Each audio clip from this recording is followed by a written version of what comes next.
ভাই আমার হাতে এখন যেটা আছে ওটা হচ্ছে একটা ক্যামেরা। তাই নাকি? আমার হাতে এখন আছে DJI Osmo Pocket 2, আর এটা নর্মাল কোনো এডিশন, এটা হচ্ছে ক্রিয়েটর এডিশন।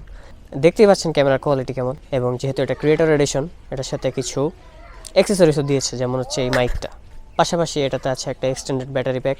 সো ক্যামেরাটা হাতে পেয়ে ফার্স্ট রিয়াকশনটা হচ্ছে খুবই লাইট ওয়েট, এবং এই যে এক্সটেন্ডেড ব্যাটারি লাগানোর পরও তেমন কোনো ওয়েট নেই।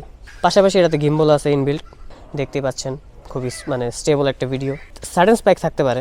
এই ক্যামেরা ফোনের সাথেও কানেক্ট করা যায়, অ্যাপ আছে, অর্থাৎ আরও অনেক ফিচার্স আছে, যেমন হচ্ছে প্যানারোমা আছে, পাশাপাশি স্লোমো আছে। পাশাপাশি এই ক্যামেরা 4K 60 পর্যন্ত সাপোর্ট করে, দেখতে পাচ্ছেন। আপাতত আমি 4K 30-তে করতেছি। 4K 30-তে হাই কোয়ালিটিতে রেকর্ড করা যায়, কিন্তু 4K 60-তে নর্মাল কোয়ালিটি। আর ক্যামেরা ভালোই হিট হয়।